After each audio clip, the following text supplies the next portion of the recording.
Short video, but this time it's about charge controllers for solar systems, and I'm going to show you guys here. I have a setup, 12-volt setup.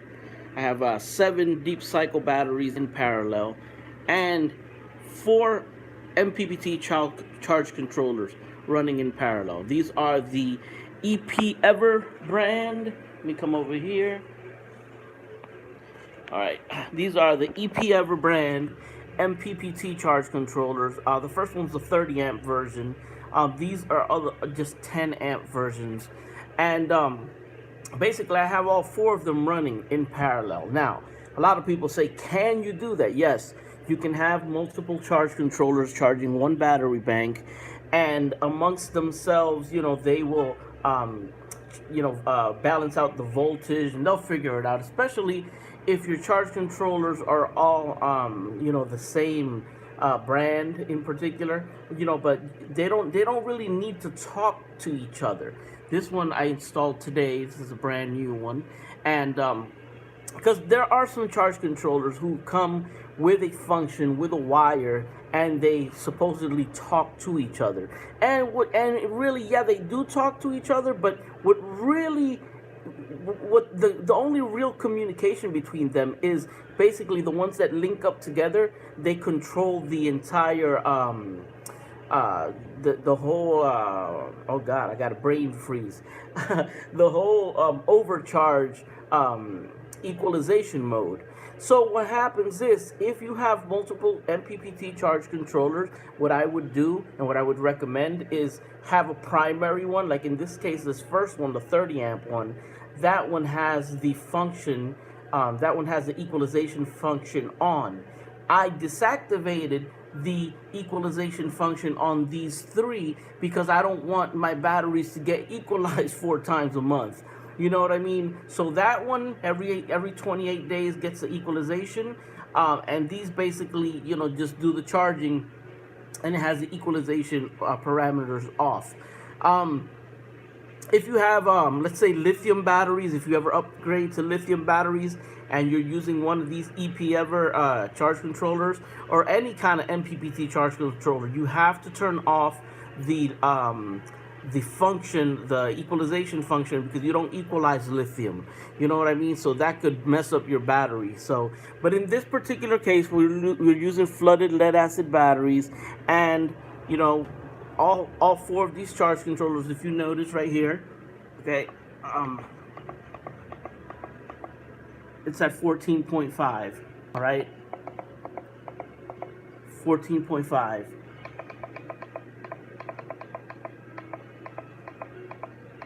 14.5, and the other one, let me reach up there, hold on. All right, and this one's up a little bit, 14.6. But overall, this system is well balanced. Mind you, at this present moment, okay, I have a couple of loads on, a couple of lights on, Christmas trees on, the radio's on. Over there, the kitchen light is on, the refrigerator's on, and basically, even with all those loads on, all right, I'm still at 14.6. If you look here on my MT50s, look at that. You know what I'm saying?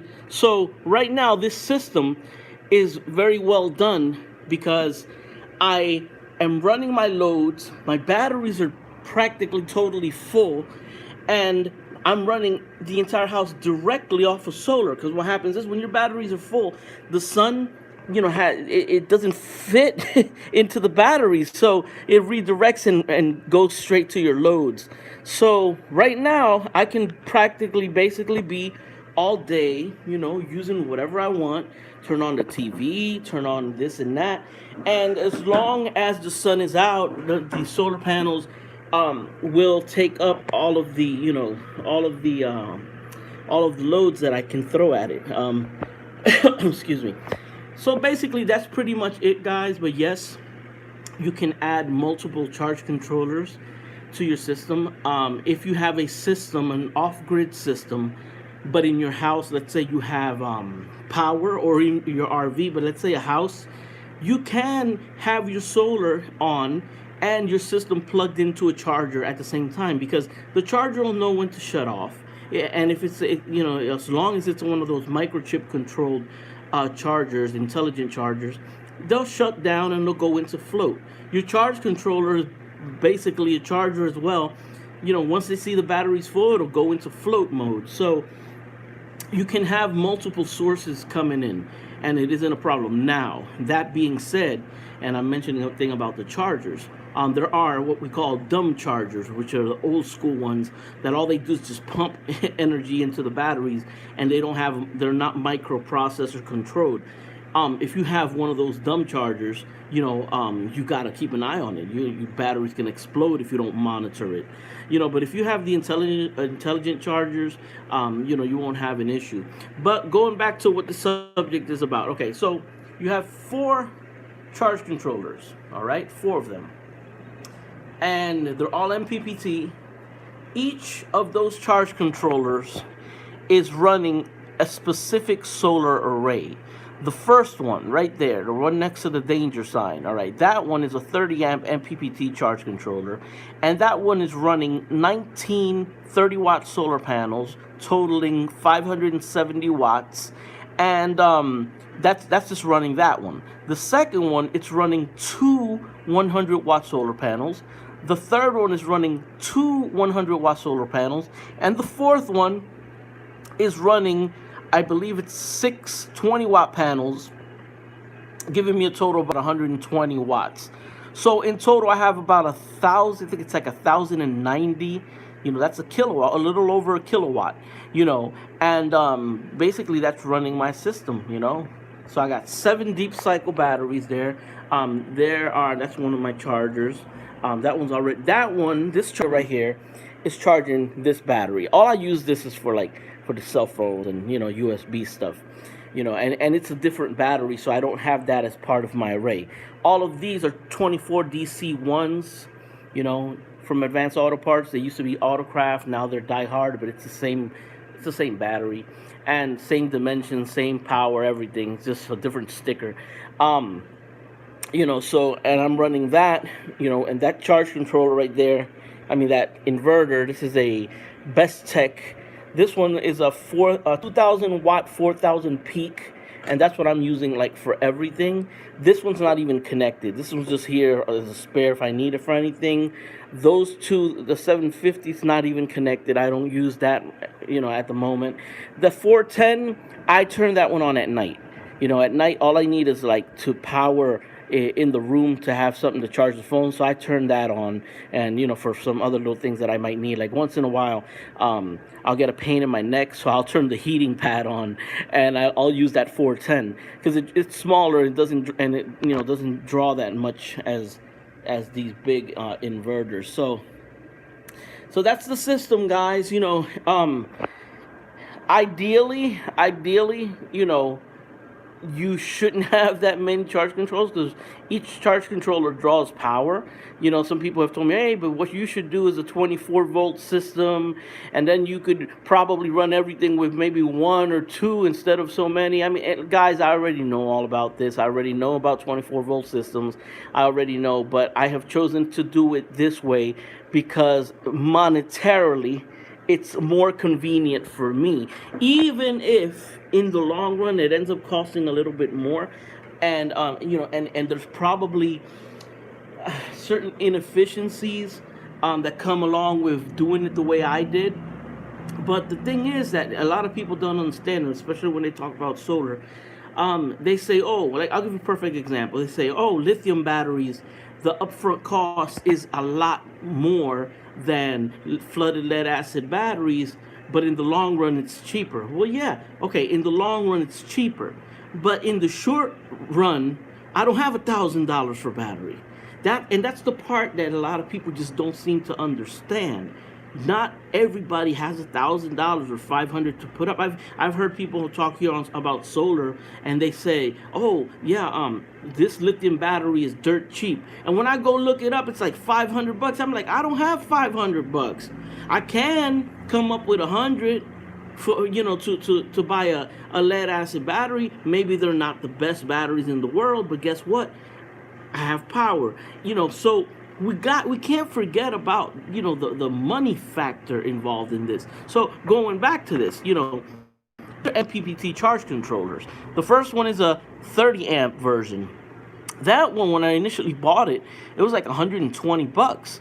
It's hard to come up with 120 bucks for a charge controller, but these ones afterwards, these are 10 amp, and they're like maybe, I don't know, 50 bucks. You know what I'm saying? Sometimes they're a little more expensive, but I get deals, $50. So if I buy two 100-watt solar panels, and I run them on one of these MPPT charge controllers, perfect. I have more power for my system, and it handles, the 10 amps well. Then if I buy two more 100-watt solar panels, then I add another, charge controller. And that's how I've been doing my system. You know what I'm saying? That's the thing, guys. I take a very different approach to solar, because I don't have the resources to go out and buy lithium and get the most expensive things, and sometimes it's hard to get the money all up front for things. So I do it little by little, and in the end it might cost a little bit more, but hey, I don't care about how much it costs. I care about having it. I care about it working. I care about not, about doing my solar thing, and that's how I started, guys. I started my whole solar system with one 30-watt panel, which is all I could afford. All I could afford at the time was a 30-watt panel. And every time I got a little bit of money, I bought another panel. I ended up buying 19 of them. And I put them all in a row. And I had 570 watts. Hey, that made a big difference. 19 solar panels. But that's all I could afford at the time. So I mean, I don't believe in limitations. You know what I'm saying? I believe that things, sometimes you can't do it all at once. I wish I would get sponsored by one of these companies, by Battleborn. Send me a battery over here, or these companies. I'll do a review of it and everything. You know what I'm saying? But I can't. I would love a Battleborn. I would love it because I know they're awesome. You know what I'm saying? And I watch a lot of Will Prowse, and he and he's covered Battleborns, and they're incredible. And my entire system, I could pretty much get rid of all my batteries and just run two Battleborns. But guess what? That's $2,000. That's $2,000. I don't have $2,000. Shit. And the majority of the people here watching on YouTube don't got no $2,000. That's why I get, I get mad at people on YouTube because they're making money and shit, and they think that everybody got the same resources. It's crazy, man. I don't have $2,000. If one of my batteries messes up, I gotta scrounge to find $100. So, and that's the reality for many people.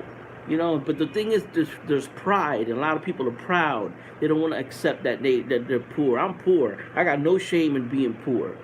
You know what I mean? I got no shame. I don't feel less than anybody for not being wealthy and not being well off.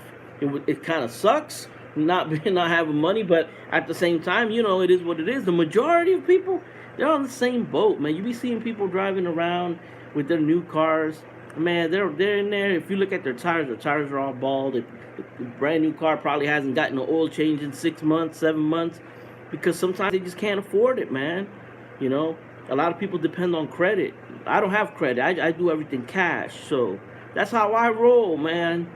But anyway, guys, I hope I can help people out. I hope my information or my perspective regarding solar teaches people, and gives them some glimpse of hope, because I mean, most of the people that come on here on YouTube and they do videos of their homesteads and stuff, they got these kick-ass system Outback, charge controllers that are $700-800, lithium batteries, and you look at it and you're like, damn, man, that's awesome. I wish I could.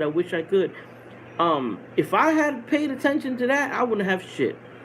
So, sometimes we can do things, we just have to break it up into pieces, and downscale a little bit, and so.